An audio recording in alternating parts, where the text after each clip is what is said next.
Nice. હવે test પણ કરશું. હેલો એવરીવન, હર હર મહાદેવ, જય શ્રી કૃષ્ણ, રાધે રાધે. નવા બ્લોગમાં તમારું સ્વાગત છે મિત્રો. આજે છે ને હું ઉત્તપમ બનાવવાની છું. તો પહેલે છે ને હું સોજી લીધી છે અને સાફ પણ કરી રાખી છે. તો મેં 2 બાઉલ ભરીને સોજી એડ કરીશ. આ એક માપના હિસાબે જ રાખો તો તમને ખબર પડે. આ છે 2, બરાબર. હવે એનામાં આપણે દહીં એડ કરી દઈએ. કોઈ ઘરે પણ શું કહેવાય બનાવે છે, પણ ઘરે કોણ બનાવે? અમૂલનું દહીં કેન્યામાં મળતું નથી.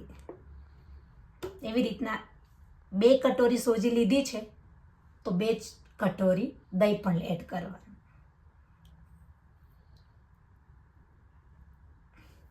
પાછું આ થઈ જાય 2 કટોરી. માપના હિસાબે જ લઈ. આ માપનું જ આવે. 2 જ કટોરી દહીં થઈ ગયું. એને મસ્ત મજાનું આપણે મિક્સ કરી દઈએ અને 10 થી 15 મિનિટ સુધી એને ઢાંકી મૂકી. આમને આમ મિક્સ કરીને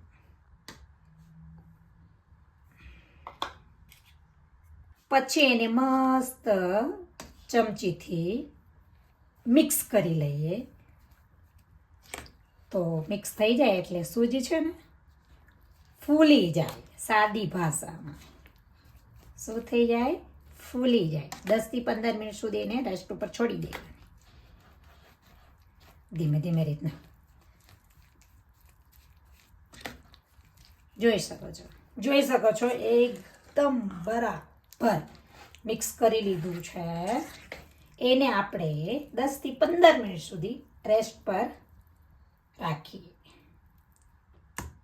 વેજીટેબલ્સમાં ગાજર, કાંદો અને ટામેટું ને મરચું, તમે કોઈ પણ વેજીટેબલ્સ તમને જેટલા પણ ગમે છે એટલા તમે વેજીટેબલ્સ એડ કરી શકો છો. જોઈ શકો. જેને જેને આળસ આવે એને હું તો આવી રીતના ચોપ કરી લઉં. કેમકે હું છું ને બહુ આજે છે ને મને મૂડ નથી, પણ આર્યનને ખાવાનું મન થયું એટલે મેં કીધું ચાલ ઉત્તપમ બનાવી દઉં. તો મેં એને કટિંગ કરું. આવું છે ને નથી થાતું. પ્રેસ કરી દઉં. હા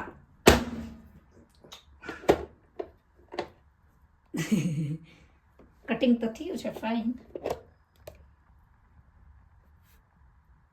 કેપ્સિકમ, ટામેટાને ધીમેથી પ્રેસ કરી દેવાનું.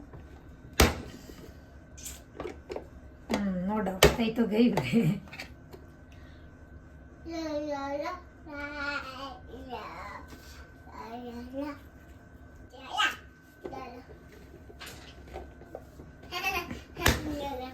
ટામેટું કટિંગ થઈ ગયું.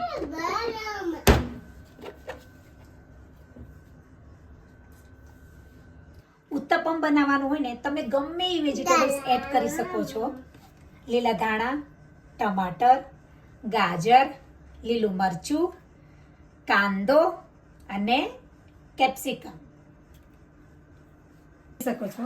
20 મિનિટ જેટલું મેં એને પલાળી મૂક્યું હતું દહીંમાં. એટલે સૂજી છે ને એકદમ મસ્ત તૈયાર થઈ ગઈ છે. હવે એને આપણે થોડુંક ગ્રાઇન્ડરમાં થોડુંક પાણી નાખીને આપણે એને ઝીણું કરી નાખીએ, ગ્રાઇન્ડર કરી નાખીએ. કહેવાનો મતલબ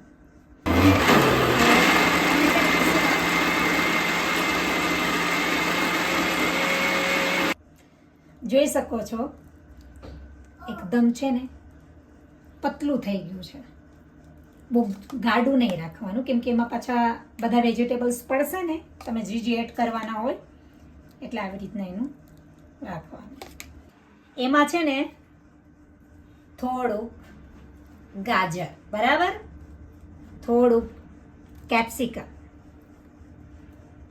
પછી કટિંગ કરેલો કાંદો, લીલા ધાણા, ટમાટર, લીલું મરચું કટિંગ કરેલું, અને એના પછી મિત્રો મસાલામાં શું એડ કરવાનું છે? ફક્ત નમક સ્વાદ અનુસાર.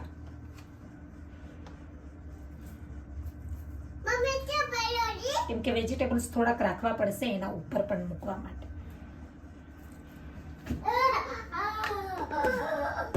મસ્ત રીતે આપણે મિક્સ કરી લઈએ.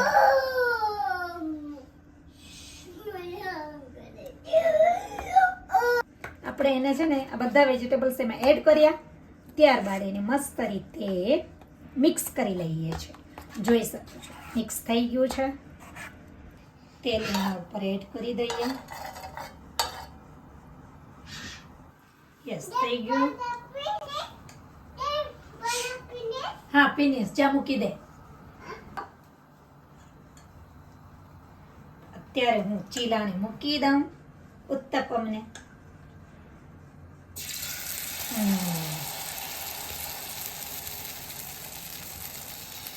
જોઈ શકો છો. આમ ધીરે ધીરે એને પ્રેસ કરી દઈએ તો ચાલે. ચીલા જેમ જ છે.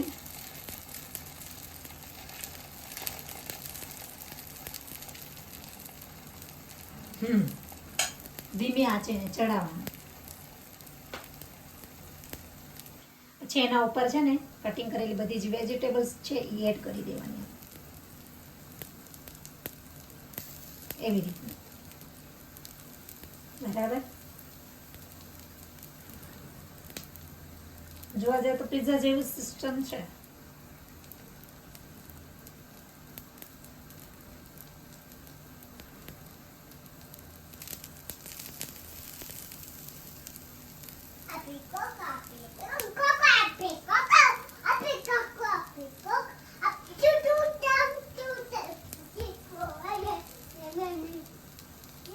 એડ કરીએ બાદ જરા જરા છે મિત્રો મરચાની ભૂકી તમે એડ કરી દો થોડી સેજ વધારે, અને ત્યારબાદ બ્લેક પેપર એડ કરી દેવાનું.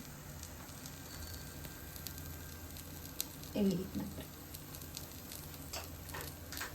પછી આમ રાઉન્ડ રાઉન્ડ તેલ થોડું સેજ એડ કરી દેવાનું.